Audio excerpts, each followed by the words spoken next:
Hi, and welcome back to the studio track.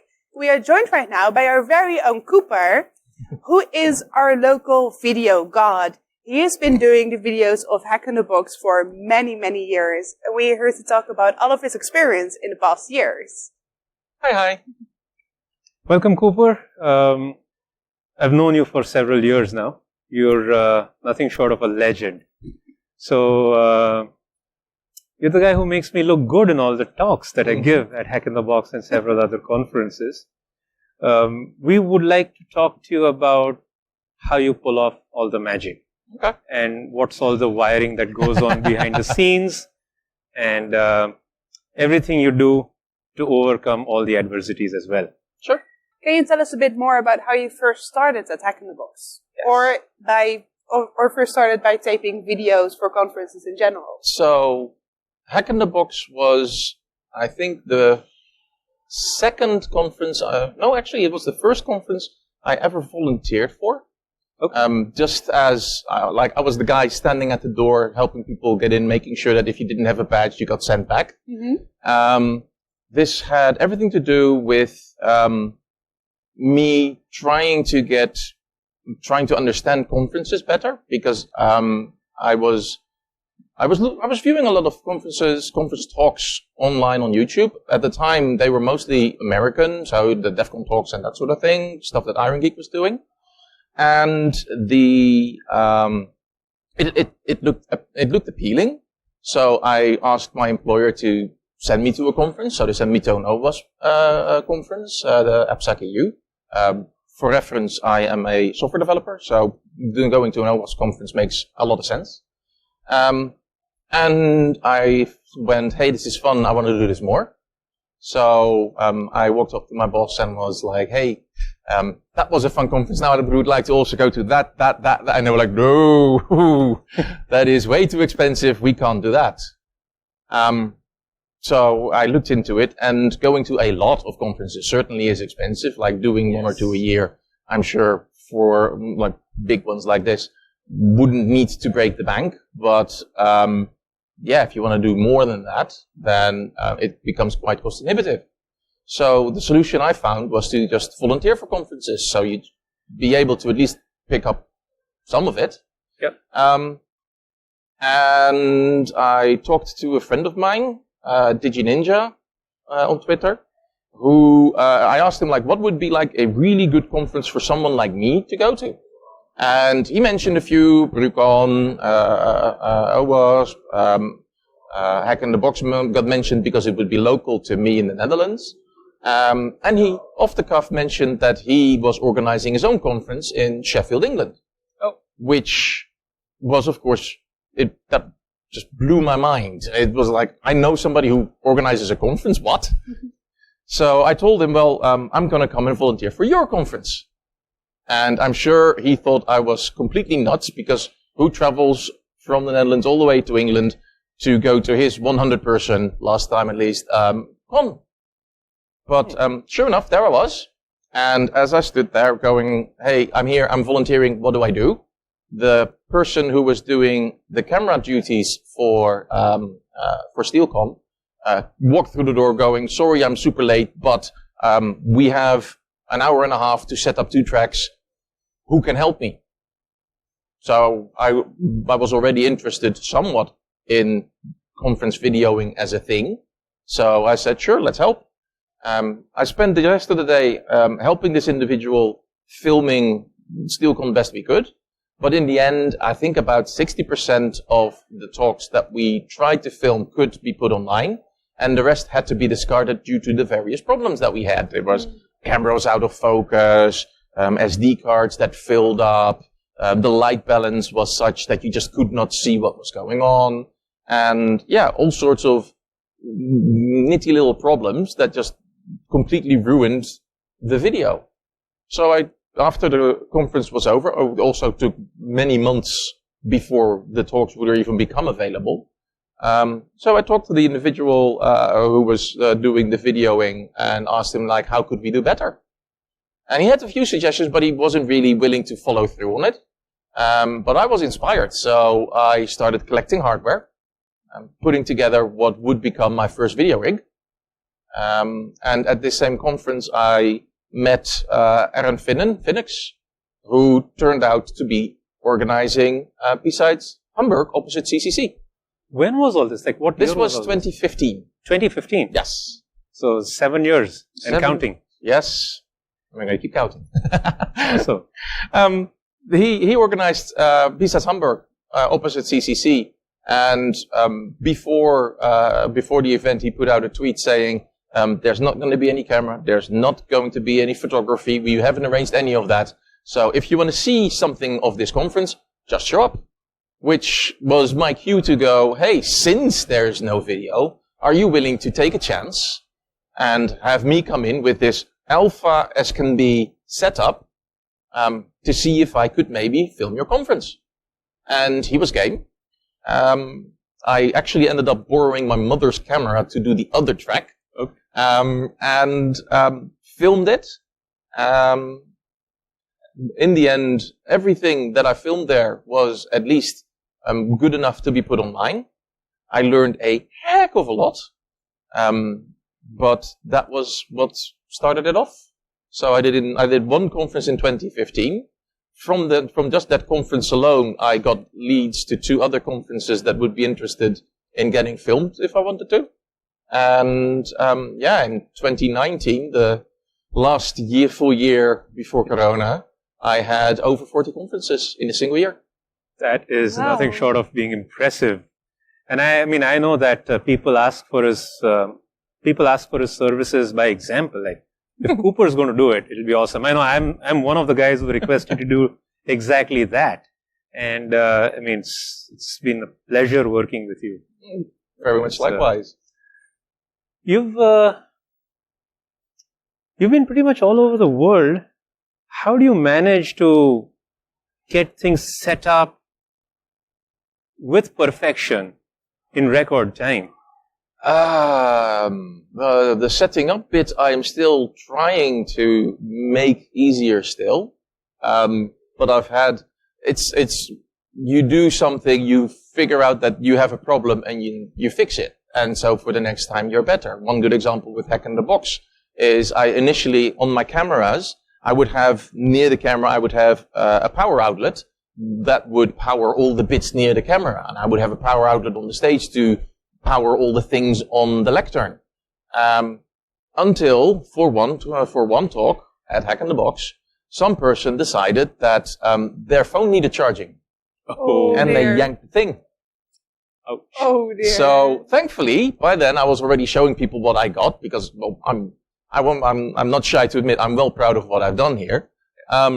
Showed him like this is what you're supposed to see, and when it's wrong, you see that. That person happened to just be walking by the room where this had just happened, and went and fetched me, and it was like, oh yeah, this is definitely a problem that we quickly need to fix. And I've since addressed it by no longer relying on power sockets anywhere other than where the main PC is. So for most video, you have SDI, it's digital coax. I run along with my SDI cable, literally speaker cable that takes 12 volts off of the PC power supply. At camera side or on the lectern, I take a converter box. Schematics are on my website. You can 3D print the box. And I put in a cheap 70 cent at AliExpress or whatever, down converter, go from 12 volt or whatever's left of it after a huge length of cable. Take that down to 5 volts, which is then again reliable. Yeah. And from there I feed my camera, I feed converter boxes on the lectern, I feed all the converters that people use, and I only rely on power at the PC. I have no external dependencies on the outer parts where I also have hardware. So this is something that you reach after trying a few things and then discovering that things are not reliable. I can tell you billions of things about the different kinds of plugs I've used before I settled on the ones that I'm now using, simply because they have to be reliable. You don't know if when you pull a cable, if somebody's going to put a mat over there, and subsequently a drinks cart's going to come by and go over over your cable. If you've got a flimsy connector there, that means no power or something and stuff breaks. So, that sort of thing. So, I've seen you also tackle design level issues, right? One of the things before you started doing the conference videos, whenever I would see conference talks being recorded, it's some sort of an ugly combination of slides being projected, half of them projected on the speaker's face, and that whole thing being recorded. You can barely make out either the person's face or you can make out the slides, but not both at the same time. And somehow you bumble through it. The recording exists just for the sake of recording. What I've seen you do is you created this beautiful layout, right? You have figured out through, I think, design thinking that speakers are standing up. So you give them the left column for the speaker. Then you have the logo, then you have the slides, and everything is so crisp, clear, balanced. Audio is good. How do you make that whole thing happen? What's your rig and thought process magic? I got, when I was doing, so for the first videos that I made, I was filming in landscape for the camera, and you get landscape from the slides. And then I had the trouble of how do you now combine that in yet another landscape thing.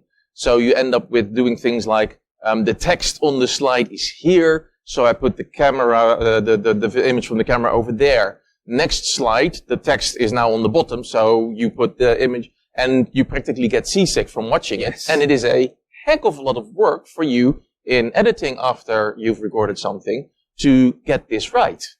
So the end result was just that the method, whilst it looked good enough, the main reason for doing it differently was that this method didn't scale. So I focused on saying I want the slide to be visible throughout, because the one thing that absolutely annoyed me about watching conference videos is that you would have the speaker, somebody would decide that they wanted the speaker full frame, so no slide visible at all, and the speaker is at that point describing something on the slide. Where you're going like, that would be nice to have seen. Yeah. So, I went for a format where you would just see the slide throughout. The slide is also the bulk of the visual. And the camera is actually not really that important. It helps to get a bit of feel about what the person's about and what they're doing. It just makes for a more pleasant viewing experience. But for actually giving the meat of the talk, the content, you don't necessarily need the camera. It's just pleasurable. It's a huge improvement over just slides with voice coming in versus slides with a person that you see speaking. It actually makes a presentation alive. It doesn't look like just a voiceover and a narration. Yes. It's certainly alive. We had a lot of that with the live streams where people would go, I'm so fed up with being on camera for work and whatnot. I'm just gonna do my recording for my talk with the camera off. And if you then look at that, you genuinely go, why? Yes, because it's so much easier to follow a presentation when you have someone telling it to you, when you see their face. Yeah. You get some emotion from that, and you can see that the person presenting this is like really excited about the thing, and and it's intoxicating to see somebody give like an inspired talk. It brings the energy level up. Yes, and I don't see how you could possibly do that without having a camera on this person. Even like some suppressed nuances, like a little smile or an expression like this. So you catch. Your mind as a viewer catches everything. That's what you go to an event for. Like you want the real thing. This gives as close to the real thing as possible. Yeah. Yes, and if you're not actually looking at someone presenting you might as well just be reading a book or an article explaining it in paper. And you just desync. You end up desyncing. It just becomes background noise, and then like the slide plays, and you're off doing something else. You hear from people that are after the conference very loudly going, I want the slide deck because I don't want to see the video for reasons such as for me it's just more efficient to just see the slide deck.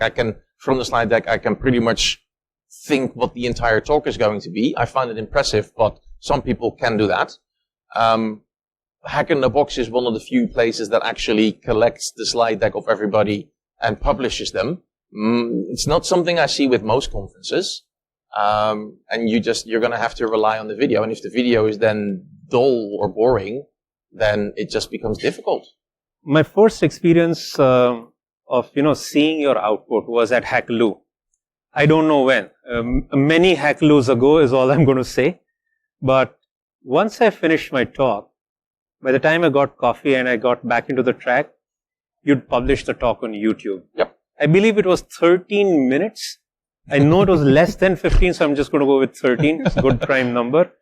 But how the heck did you pull that off within 13 minutes from me rocking off the stage and being up on YouTube? I've made a very big point of streamlining the process so that, because nobody wants to work on a conference once the conference is over. Once the conference is over, it's time for after party, it's time for beers, it's time to hang out with your friends, and so nobody wants to spend a lot of time doing things afterwards. And for my first 2 conferences where I was filming things, the time I spent editing things afterwards was several weeks. I was spending my entire evening every single day working on trying to make it look presentable. And like I said, that just does not scale. So I've looked at pipelining and I've looked at just really thinking about the workflow and making sure that whatever goes into a step is already in the exact format I need it to be so that I can immediately move on to the next step. The most notable thing you might notice with my setup is that I'm with a hackerspace, Hack42, and there are some really nice crafty people there who, one of them made me a 90-degree bracket for the camera so that I can still use standard tripods, but due to the bracket, I am able to mount my camera not in landscape, but in portrait. Portrait mode. And the reasoning here is that by putting the camera in portrait mode, I'm still getting a full HD image, but this full HD image is getting shrunk. It gets cleaned up, and then it gets shrunk to like a fourth, probably even less, of its original size, which sharpens it immensely and gives the equivalent of having like a really, really good sensor, even though my camera isn't that good. But just that little thing alone meant that I get better quality camera, because it looks sharp as it can be, and the processing of taking the image from that to this and smaller, I've completely put I've made that like part of the pipeline so that the video that emerges is already in the exact size that I need it to be. And that is what I save as like a backup. Yeah. Because also on the rig, I've got backups for everything. Because the point also with pipelining is that the people who help me on the day, they don't know anything about video. Hell, I don't know, and I don't know anything about the theory behind video. Right. But I can understand if I aim the camera that way, then what I see is what I get. Right. So if you wanted to have like a vertical sliver and you're filming in landscape, that means you have to know that there's a line here. You're cropping it, yeah. Yes. So and if you don't know where that line is, it's impossible to properly film. Right. So instead, I just rotate the camera. I have the entire screen. And the only thing I have to tell you is, if you see the speaker, you're golden. Exactly. So keep him in view. So yeah, and you look at pipelining. So I've made a few scripts that automate the process of a video file comes out of OBS. By the way, the best software ever. Open broadcaster project system. Yeah, open broadcasting system or something. Broadcasting, yeah. I never know if it's broadcasting or broadcaster. But anyway, OBS project on Twitter. Yeah, exactly. Best project ever. The video that comes out of that, I've made scripts that take this assembled version of the various inputs that I have, and that I can just say I'm at frame there until frame there. That is the bit that I want to keep. which is where the other bit of magical open source software comes along, FFmpeg. Yes. Where when you have an MP4 file, or it's actually more the codec, libx264, the concept is you have a full frame, and then you have a number of frames where it just changes. If you tell FFmpeg, I want from this frame to that frame, it can either re-encode, which takes forever, or it can do the smart thing, which is just backtrack until we get the full frame, and from there moment on, it's just a copy. Right. And because it's just a copy, you're just waiting for I/O. Okay. So if you do a 1 hour talk, I basically have to search back for maybe 30 seconds in the video for the point where, from where you actually start to where I have a full frame, and then just copy everything, put a little intro in front, a little outro at the end, so people know the talk is now over, and I can start uploading.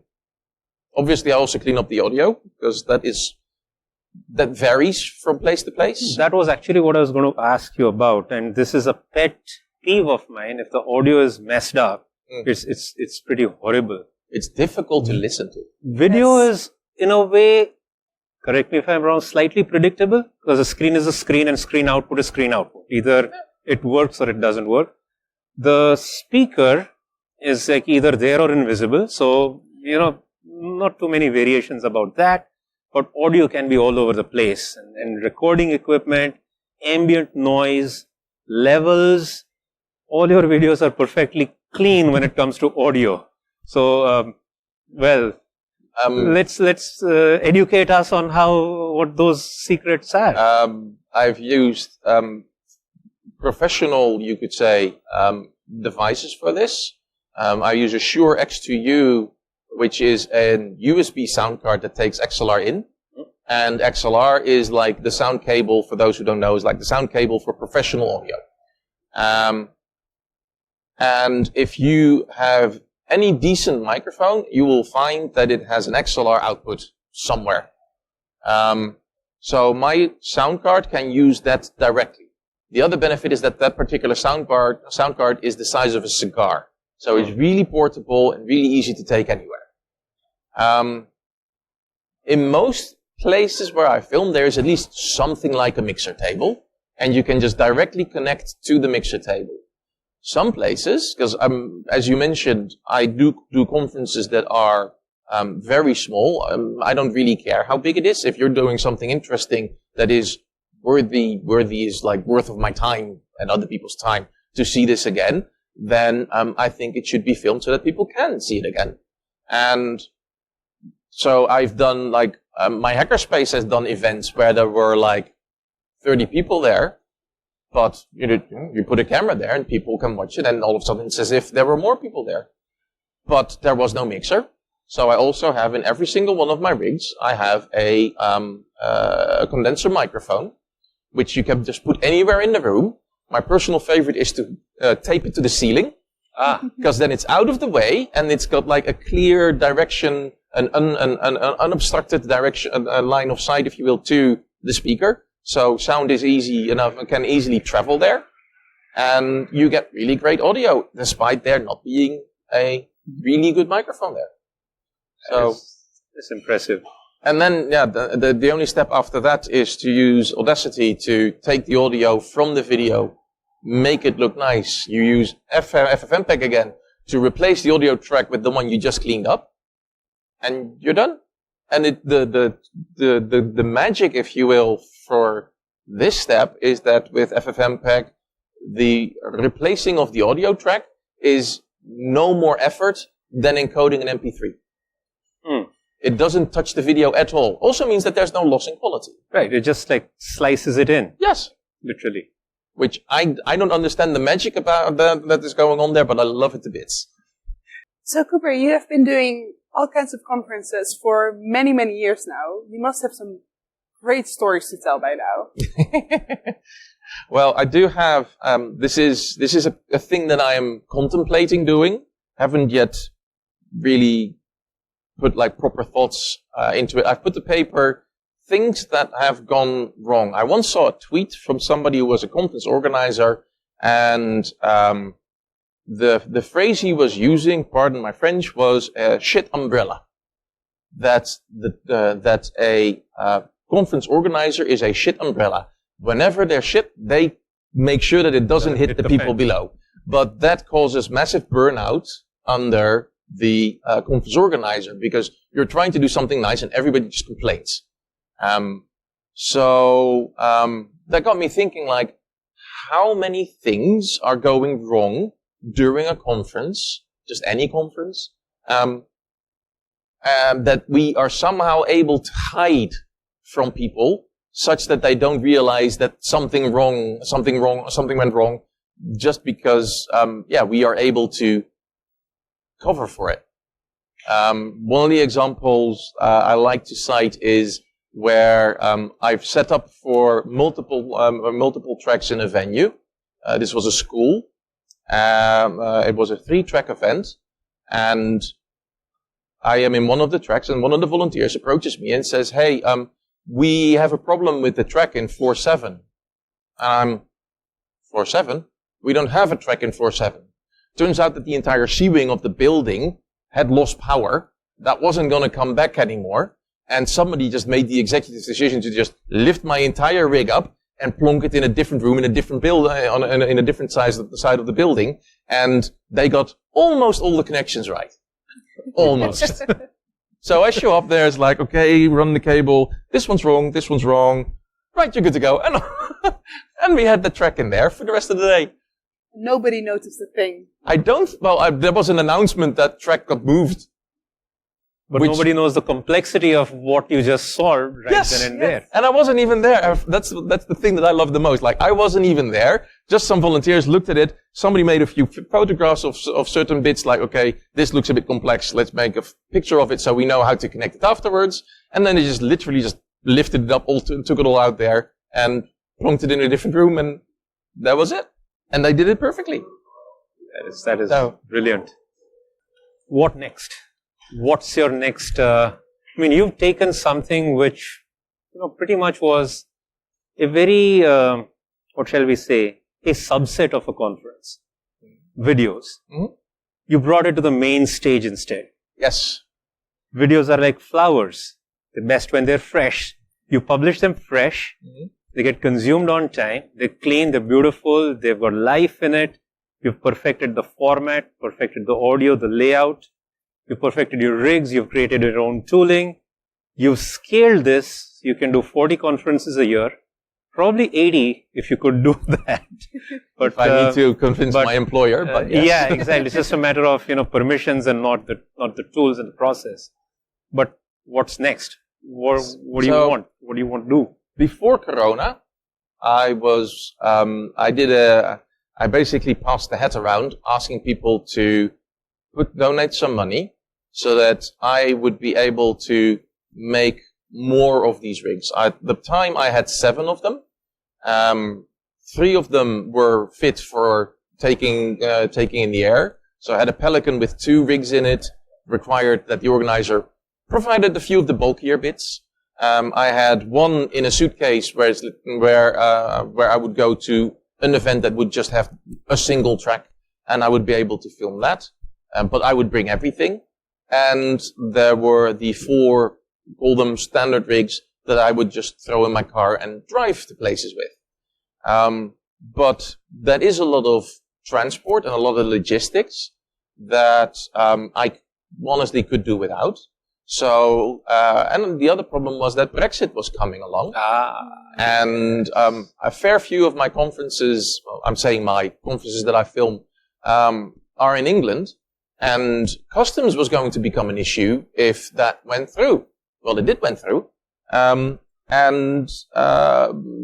Thankfully, before then, I had already left 4 full rigs in England. There are 2 at 2 different universities with the hope they have an ethical hacking. They each have an ethical hacking society. They do a lot of talks for like their own group. I would really like to see them film that. They haven't done so. Probably has a lot to do with Corona. Then another 2 I left with a friend who does lockpicking villages throughout the UK. So that means he's already going somewhere with something heavy. So typically means that he's driving, so he might as well take my rigs with him. That was at least theory. Similar process, when I thought of doing something like that, I went, okay, and now I want to do it proper big. So, like I said, passed the head around, and in the end, I was able to get the money to do, I think it is 21 rigs at the moment that I have under call it my supervision. There's 4 in India, 2 in Singapore. There's going to be 2 in Ireland. Due to Corona, I haven't been able to bring them there yet. There is 2 in Germany, and I still have, I think, 7 or 8 at mine. But what I would really like to see is that people who are doing an event, anything. I've learned that libraries do conferences. Yes. It blew my mind when I heard that, but awesome. There is interest here, clearly. These conferences get well visited. So, film the things. And if you find it inhibitive or whatever, have a chat with somebody who knows where my rigs are. Could be me, could be someone else, doesn't have to be me. We find a way via back channels and whatnot to get the rigs towards your event. And there are explanations on my website on how you put the thing together. Give it a try at home, preferably before the thing starts. Put the rigs in there. Show people how to operate them. I can do that here in under 15 minutes. I can teach somebody how to operate everything, and it is not a difficult thing to do. And in the end, you have your conference filmed or your event filmed. So if I could find people who are willing to do the logistics, as in, I'm going to this event, I'm going to collect the rigs before I go and make sure that they show up there on time, and possibly other people or even the same people willing to take these bits and take them into a space and build it up. If we can find those people, that would really be amazing. I'm going to make that my personal target for the next event that I'm either part of the organization or have any say formally or informally in the committee. We're going to make that a priority. I would personally love to see a 3-hour Cooper workshop. Let's get, pardon the word, Mini Coopers trained. At Security, I actually had a Mini Cooper. Everybody called him Mini Cooper. Oh, let's get folks trained in this art and craft. Mm-hmm. And you're right, like this must go out to way more events. I think you've got something. Also, I know you as a fantastic human being. You volunteer your efforts for free in several cases. So this thing must scale. This thing must grow. This thing must expand. Yes. Cooper, thank you so much for sharing your time and keep us looking good. I will. Thanks. Thank you.